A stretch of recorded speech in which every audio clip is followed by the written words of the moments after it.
హెజిటెంట్‌గా ఉండేవాళ్ళు మీ దగ్గర కొనటానికి ముందు ఆలోచిస్తూ, మీరు మొత్తం ప్రెజెంటేషన్ మొత్తం చెప్పిన తర్వాత ఆగిపోవడానికి మెయిన్ కారణం ఏంటంటే, వాళ్ళు మీ ప్రొడక్ట్ లేదా సర్వీస్ బాగుండదని కాదు, కానీ వాళ్ళు తప్పుడు నిర్ణయం తీసుకోకూడదు అనే ఫీలింగ్. అంటే ఆ ఫీలింగ్‌లో వాళ్ళని వాళ్ళు ప్రొటెక్ట్ చేసుకోవడానికి ట్రై చేస్తున్నారు.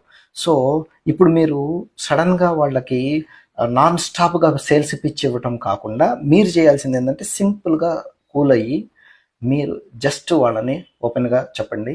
మీరు డెసిషన్ ఏది బెస్టో అదే తీసుకోండి, నో డౌట్ అబౌట్ ఇట్. కానీ చిన్న క్యూరియాసిటీతో అడుగుతున్నాను, యాక్చువల్గా మీకు ప్రాబ్లం ఎక్కడుంది అని అడగండి.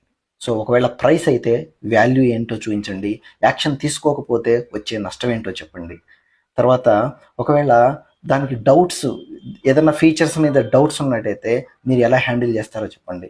ఈ విధంగా చేయడం ద్వారా వాళ్ళని ప్రొటెక్ట్ చేసే లేయర్లోంచి వాళ్ళని బయటికి తీసుకొచ్చి మీ ప్రోడక్ట్ కొనేలా చేయొచ్చు.